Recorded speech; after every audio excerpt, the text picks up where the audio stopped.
Hey guys, what's good? Welcome back to JDB Selects, coming at you today with the second to last tipping video of season 2025. And before we do get started with my tips and predictions for round 26, I do just want to say a massive thank you to everyone for all the support again this season. It certainly is a bit of a challenge to get these videos done in between my personal and professional life, but I do really appreciate all the kind words, all the comments, all the likes, all the Discord members, all of that good stuff. It is really the reason why I keep going. So again, thank you very much for the support. Let's smash out these final 2 weeks. One more thing before we do talk a bit of footy, I do just want to plug our free Discord server. As you can see on screen, one of our members went absolutely ballistic last week, turning $5 into nearly $5,000. Man, crazy slip, Zoo. Congrats on the win. You can join our free Discord server by scanning the QR code shown on screen or hitting the link in the video description. All of our tips, predictions, breakdowns are completely free in that server, so get in there. It is second to none. Alright, let's talk some footy. Last week we tipped 5 out of 8 games. The Dolphins couldn't get it done against Manly in DCE's 350th. The Roosters were hard done by losing Sammy Walker early and got pumped by the Eels. And the poor old Tigers couldn't keep their season alive, even with the packed hill at Leichhardt spurring them on. That does leave us at 59% for the season. Again, a very disappointing result. Personally, I think at the round 12 or round 13, we were in the top 2% of all tipsters on ESPN Footy Tips, and it's been a massive fall off since. But nonetheless, thanks again for the support. Let's talk about a few people that have had great seasons tipping. And those people are Jordan Hill, who is now 6 points clear from Manawatu Turbo, who, if you are new here, is last year's reigning champ. And I told you to keep an eye on him because he's slowly been moving his way up the leaderboard to now be locked in at second spot. Evenly poised with the king. M. Lincoln not too far away, run it straight, still there. Brady's Bunch having a bit of a mare, but still in the top 10. Congrats to you guys in the top 10. 2 weeks to go. Can anybody catch Jordan Hill? It's probably unlikely, but I do think there could still be a bit of movement in that top 5 and top 10 positions. So good luck with your tips this week. Here are my tips and predictions for round 26. Alright, round 26 gets underway on Thursday night, and we do start with the third placed Canterbury Bankstown Bulldogs taking on the 7th placed Penrith Panthers at Accor Stadium. And if we start first with the Doggies, they put on a determined second half performance, but ultimately fell short against the Melbourne Storm, losing 20 points to 14 at a packed Amy Park. Statistically, the Bulldogs matched the Storm in most areas, but couldn't find a way to overcome the Storm's relentless defence despite spending 10 minutes with a one-man advantage. Stephen Crichton managed just one conversion from his 3 attempts, which really hampered their chances of a comeback. There were certainly some questionable decisions late. Obviously, that Crichton no try is, I wouldn't say 50-50, but certainly a contentious topic. But the result now leaves Canterbury in third place, all but securing a top 4 finish for the finals, but still with plenty of room to improve before September. And as for the Panthers, they fell short in a dramatic golden point finish for the second week in a row, losing 20 points to 16 to the Canberra Raiders in Mudgee in one of the most incredible finishes ever. Panthers centre Casey McLean was their best on ground, crossing twice in the first half after capitalising on errors and clever kicks from Blaze Talangi and Cleary. Despite leading 16-6 early in that second half, turnovers and a crucial late-game error by fullback Dylan Edwards gave the Raiders a lifeline. It could have so easily been a different result had Nathan Cleary's attempted field goal not hit the upright, but instead we got to witness one of the best golden point finishes of all time. Looking at the two sides head-to-head, the Panthers, they have won 9 of the last 10 meetings against the Bulldogs. Penrith also beat the Dogs 8-6 only a few months ago in round 17. Now, it's been revealed that the Panthers are going to rest a lot of their players this week, so give me the Bulldogs here by 1 to 12 points. I think they finally get the wood back over Penrith, having lost 9 of their last 10 games. Obviously, the Panthers have given up on their aspirations to finish in the top 4, so yeah, certainly the Doggies bounce back this week at home.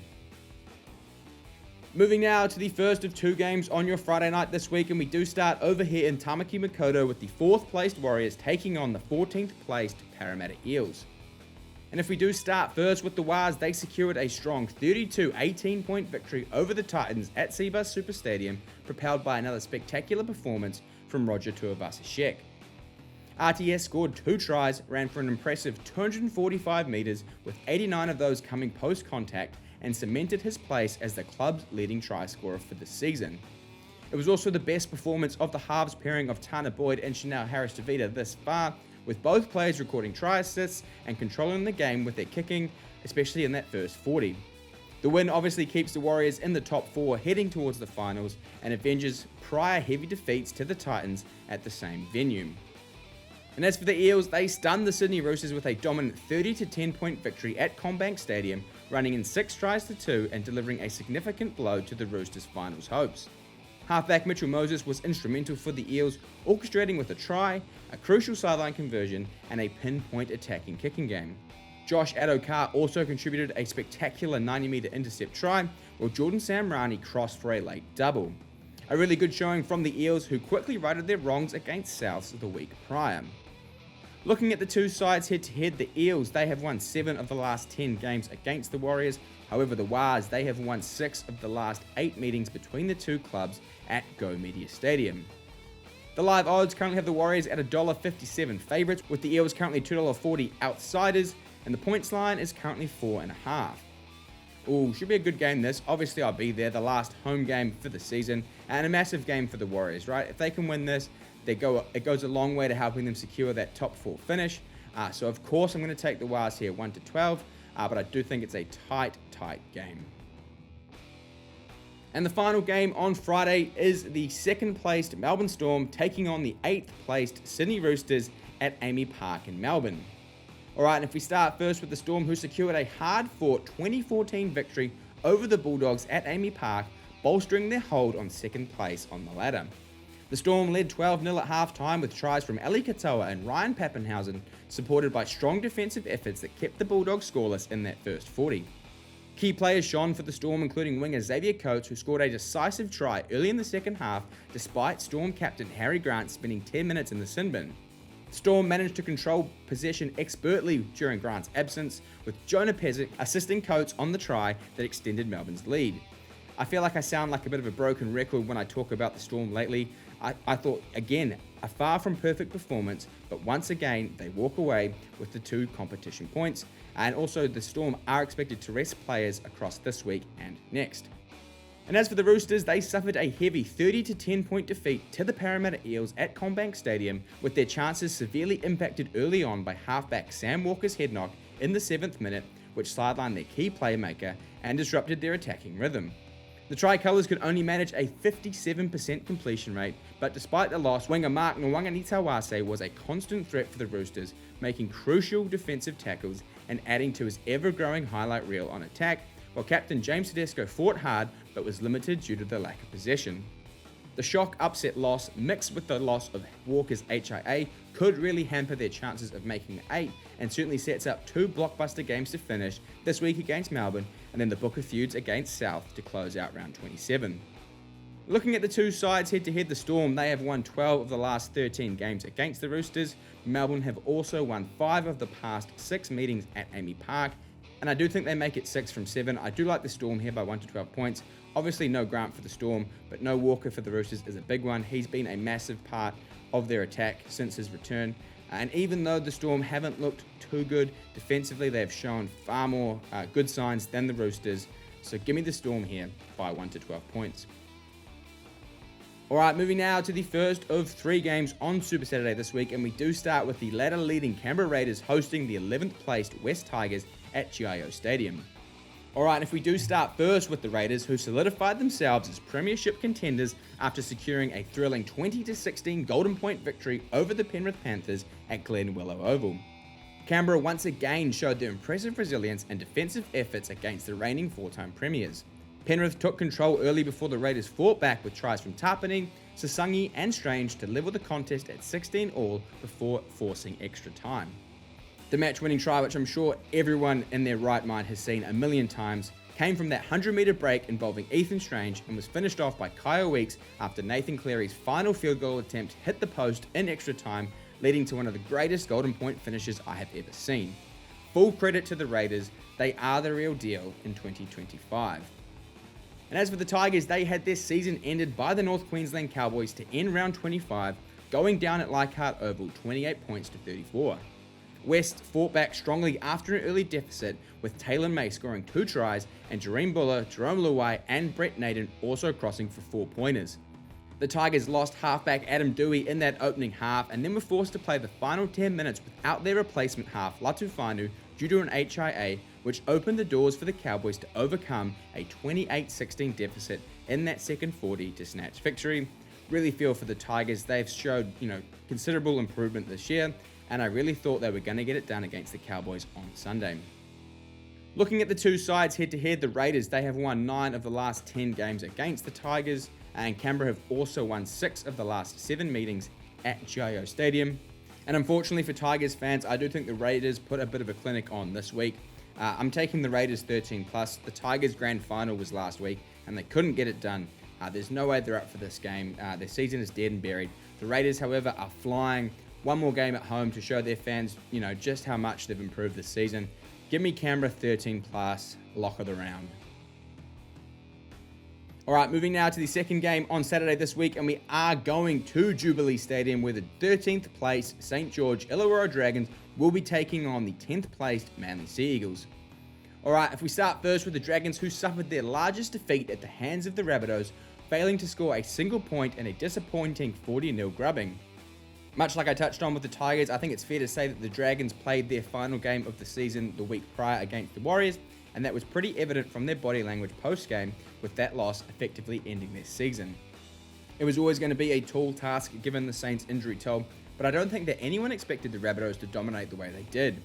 You've got a feel for Flano and the Dragons. They've been the victim of some really poor officiating this season and have lost 10 of their 14 games this season by 10 points or less, a tough pill to swallow, no doubt. Hopefully their luck will turn around in 2026.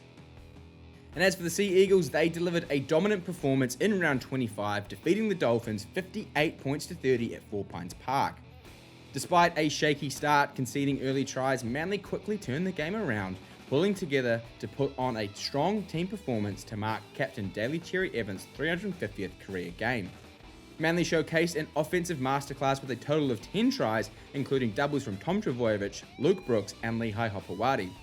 It's certainly been a disappointing season for Manly, given the quality of their roster, but the win does keep their slim chances of a finals berth alive with 2 rounds to play.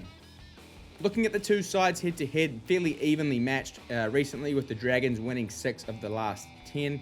The Saints, though, they have won 7 of the last 9 meetings between the two clubs at Jubilee Stadium. The live odds have this one near a pick'em, with the Dragons currently $1.87 favourites and Manly coming back at $1.95. The points line very, very short at 1.5. Oh, and I do agree with that line. This is a bit of a coin flip game. You've got the Dragons, who clearly want to show something after last week's embarrassment. On the other hand, you've got the Sea Eagles, who, in my opinion, are the most inconsistent club in the comp. But I am going to take Manly here by 1 to 12 points. I think, given what they dished up last week, if they can replicate that form against the Dragons, who have no chance of making the finals, there is a lot to play for Manly. Their forward pack is looking all right. The Dragons are missing a few still. It's a tough game, don't get me wrong. But I am going to lean the way of the Sea Eagles based on the performance last week. Alright, and the final game on Super Saturday has the 12th place North Queensland Cowboys taking on the 5th place Brisbane Broncos in Townsville for a good old-fashioned Queensland Derby. Alright, and if we do start first with the Cowboys, who delivered a dramatic comeback to defeat the West Tigers 34-28 at Leichhardt Oval, overturning a 12-point deficit in the final 20 minutes. Jeremiah Nanai opened the scoring early, crashing over the line in the 4th minute, with Jason Taumalolo also producing another strong game with 163 run meters. Scott Drinkwater, though, was the standout performer, contributing nearly 150 run meters with 4 tackle breaks, 2 try assists, and kicking 5 of the 6 goals, mostly from the sideline, to ignite the Cowboys' comeback.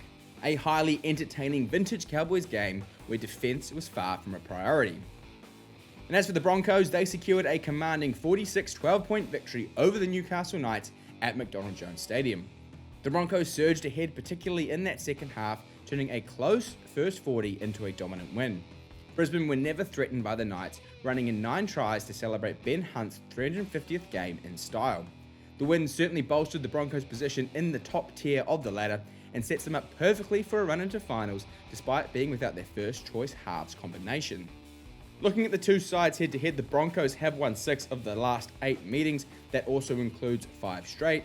The live odds currently have the Broncos at $1.46 favourites and the Cowboys $2.75 outsiders. The points line is currently 6.5. And I do like the Broncos here in this one. I think if the Broncos are the real deal in 2025, they need to go up to North Queensland and put on a bit of a clinic. I think Broncos 13+. This is the Broncos' chance to flex their muscles up against one of the more poor defensive sides in the league. And what better time to flex their muscles than 1 week away from finals. Brisbane 13+, lock it in. Alright, moving now to the first of 2 games on Sunday this week, and we do have the 6th place Cronulla Sharks taking on the 16th place Newcastle Knights at Shark Stadium. Alright, and if we do start first with Cronulla, they had their final bye of the season last week, but the week prior dominated the Gold Coast Titans with a commanding 54-22 victory at Shark Stadium, scoring 10 tries in total. Key players included Nico Hines, wingers Zioni Katoa and Ronaldo Mulitalo, all of whom scored doubles. The Sharks showcased an aggressive attack while capitalising on multiple errors by the Titans throughout the match. Despite the win, the Sharks lost their inspirational captain Cam McInnes early in that game to an ACL injury, certainly a significant blow for the team moving forward. Good signs though for the Sharks, who still have their eyes on a potential top 4 finish. And as for the Knights, they went down heavily to the Broncos at McDonald Jones Stadium. That's it, really. Looking at the two sides head to head, the Sharks, they have won 5 of the last 6 against the Knights. Cronulla have also won 6 straight against Newcastle at Shark Stadium, dating back to 2014. Give me the Sharks here, 13+. Alright, and the final game of round 26 should be a bit of a points fest, with the 9th placed Dolphins taking on the last placed Gold Coast Titans at Suncorp Stadium. And if we do start first with the Dolphins, who were defeated 58-30 by the Manly Sea Eagles in a high-scoring match at 4 Pines Park. The Finns scored the first try through Kulikefi Fini Fuiaki in the 3rd minute and looked up for the fight early, but were ultimately overwhelmed by Manly's dynamic offence. Jeremy Marshall-King was also strong, scoring a try from that quick play the ball in around the 14th minute, and Connolly Lemuelu also continued his try-scoring run, bagging yet another double. Felice Kaufusi and Francis Molo also returned from suspension, but even their return couldn't get the Finns home, instead conceding double-digit tries, which now puts their maiden finals berth in real jeopardy. And as for the Titans, they were defeated by the Warriors 32-18 at Cbus Super Stadium. The Gold Coast performance was marred by constant errors, completing only 68% of their sets in that first half compared to the Warriors' 90.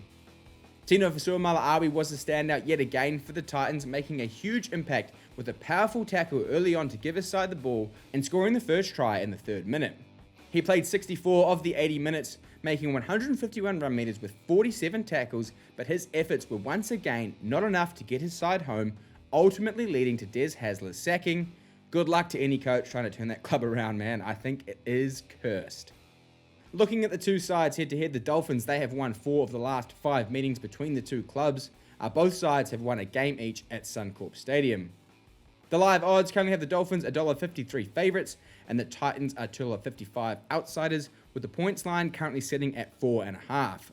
Like I said off the top, I think this is a points fest to end Sunday, so load up on the same game multis, boys. This could be a goodie, but I do like the Dolphins here, 13+. I think the Finns need to win this game by a big margin to give themselves that glimmer of hope that they can make the 8, and the only way they can do that is by putting a bit of a hurt on the Titans to give them some momentum going into their final game of the season up against the Raiders.